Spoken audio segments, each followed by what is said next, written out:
Hello, my friends, and welcome back. Thank you very much for being with me again today. Now, I am not an expert on fighter jets, but I'm not an idiot either. That is, I'm able to maneuver through technical data and years, and I kind of memorize things. I'm not an idiot, let's put it at the minimum, okay? So, I have a few questions. When was it determined that the F-16s, the American fighter jets, are superior to the Russian fighter jets? I missed that memo. Was it sent, in 1974? When was it sent? 1977? When was what? Since when we know, as a fact, determined 100% that F-16s are better than any other fighter jet in the world, including the Russians? Now, I know patriotism is a bitch, because sometimes patriotism, is irrational, because it brings too much pathos instead of logos. Now, let's put that to the side and look at how should I put it, technical data. I will give you this article. This irritates the shit out of me.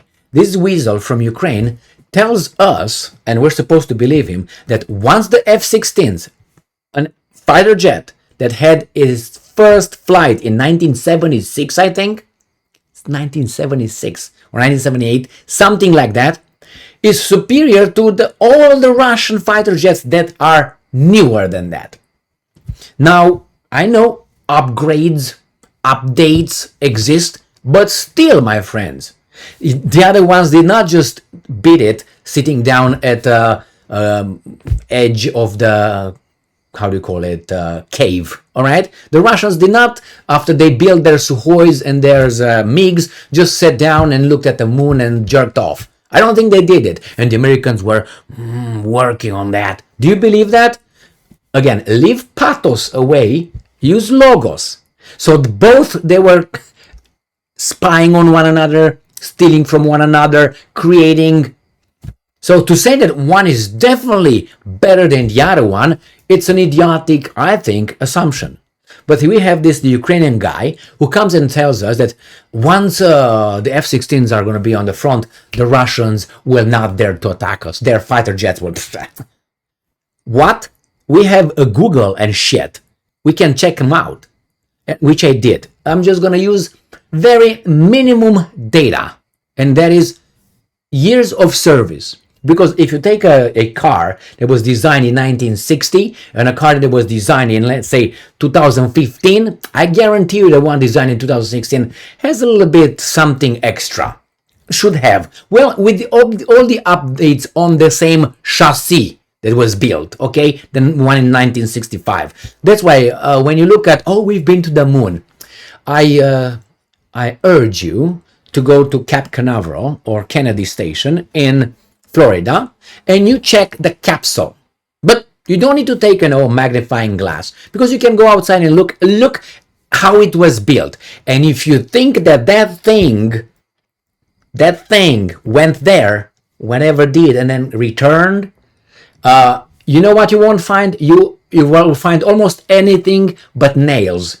Boom, boom, boom, boom, boom, boom, boom, boom. And if that went over there and back, let me know, okay? So the same here with this, the same chassis, the same 1973 design, or 74. So let me show you this weasel. Ukrinform. I have nothing, let's do like an idiot here. A disclaimer. I have nothing against the F-16s. They're old. That's a reality. I have nothing for the Suhois and MiGs. Some of them are old. But this guy comes and tells us that's garbage, this is fantastic. I do not believe that. And I'm going to tell you an example. Remember the war in Yugoslavia, 1999, when these guys illegally bombed the independent sovereign country of Yugoslavia that never attacked NATO? These guys attacked it, bombarded. They had that stealth fighter, the newest one, built, 10 years, 7 years before 1999. It was 1990s, I think it was built. Stealth fighter. No, it was a bomber. The Americans, the invisible. Remember the invisible? As the Russians said, send them over then. We're going to show you how invisible they are. The Americans, we got those invisible.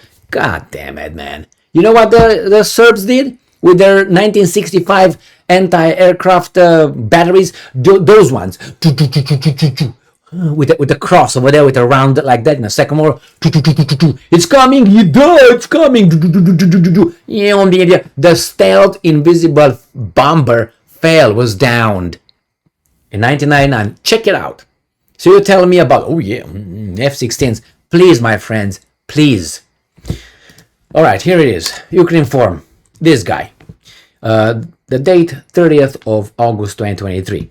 F-16s to ensure Ukraine's advantage over enemy in occupied areas. Okay? So it will ensure that's 100% the advantage, obviously, over the enemy in occupied areas. Okay, he says. Good, all right. This guy says, you're an idiot. Having the F-16 fighter aircraft in service will allow Ukraine defense forces to push Russian planes away. Why? Because they're better, right? Right.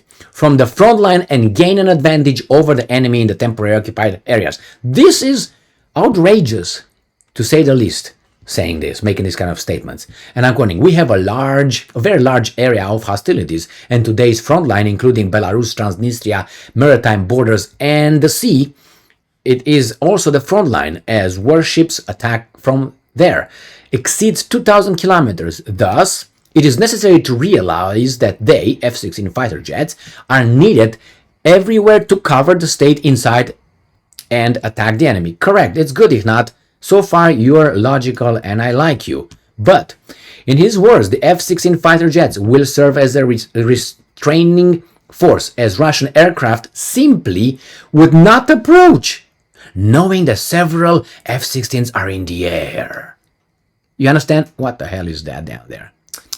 So here, not that I don't like this kind of things, but I think it's not here, the right time. So simply would not approach, knowing that they're so afraid, knowing that F-16s, the Russian aircraft, will simply not do it. And I'm quoting, we need to gain an advantage in the temporary occupied areas. When Russian aircraft step back, the land forces will not have an air support. And it will be much easier for our defense forces to advance and liberate our territories. Okay, not noted. Adding that the F-16 fighter jets can also launch strikes on ground targets, destroying the enemy's logistics and command post. I can hardly, according to Hinat, disrupting the enemy's logistics with modern aircraft would guarantee the success of Ukraine's defense forces on the front. I mean, they will be an asset, I guess. There will be fighter jets. There will be no Wunderwaffen. That's for sure. And besides, I'm going to show you three things. I'm going to show you Sukhoi 29, MiG-29, Sukhoi 35, and the fantastic F-16. And you just look at them, the dates. All right, that's all you need to do. They will help. I hardly can wait. I'll be the first one glued to the TV to see how these F-16s will destroy the fighter jets and will destroy the Russians, and they will win the war. You don't need but 3 of them. If you send 3 of them, including Tom Cruise with his bullshit Hollywood movie, then they will do it. And if you bring Rambo, down as a paratrooper or something, and what's his name, Tom Cruise with his fighter jet, they're gonna destroy everything, man. I guarantee you. See who else we can bring. I think Rambo is good. The other guy, the Maverick. Yeah, the Maverick. This guy's delusional. Let's go and see this BS. So we got General Dynamics F-16 fighter Falcon. All right, let's see here. He's retiring, by the way, in next. See, it's gonna be retired. This little thing. So, first flight, 20th of January 1974, right? This is when it was first flight, 1974. How many of you were born there? And how old were you then? 49 years ago, my friends, okay? Now let's go to Mikoyan MiG. Mikoyan MiG was what? First flight, 1977. That's old as hell. Introduction in 1986. So first flight. So old. And let's say this one. And even if it's old, doesn't mean that if it's old or a little bit younger, then this guy doesn't mean he's worse. Unless you think that the Russians just they've been on the Earth orbit just because the Americans helped them. And we got Su-27. Su-27 was introduction February 2014. Okay, what do you want? It's Su-27, it's 88. So the Su-27 is it's younger, is newer than F-16. Su-35, February 2008, 15 years ago. Introduction, blah, blah, blah, blah. However you want to take it, my friends, this idea that just because you have a F-16 and you bring it over there, everybody's going to run. I hardly can wait to see how they really perform against, I would say, equal force. See how they do it. But I guess they will, I expect, and that's my expectation, my prognosis, that they will do such a good job as the Challenger 2 tanks did. That's why they keep them away, because they're so good. They didn't use them. The British said, don't use them where is a risky situation. Why? Because they're not good. Otherwise, you allow them to go over there and do the job, right? Why would you send commando troops? Let's say the Green Berets or, I don't know, the Navy SEALs in, or the French Legion, foreign French Legion. Why do you send the Legionnaires in the hardest points? Because they're the best. You don't say, whoa, whoa, whoa, whoa, whoa. We were the best, but you don't go over there. It's too dangerous for you. Well, who do you send? Nobody. All right, so and the same, the Leopard 2 tanks, again, were blown up like popcorn. And they say, oh, retreat. They're very good. They're very good, but we don't feel like using them today. Yeah, okay. So send the F-16s. I'm waiting for that. I'm so waiting because I know what's going to happen. I tell you now, and I will tell you then. You're going to see them hit like any other airplane.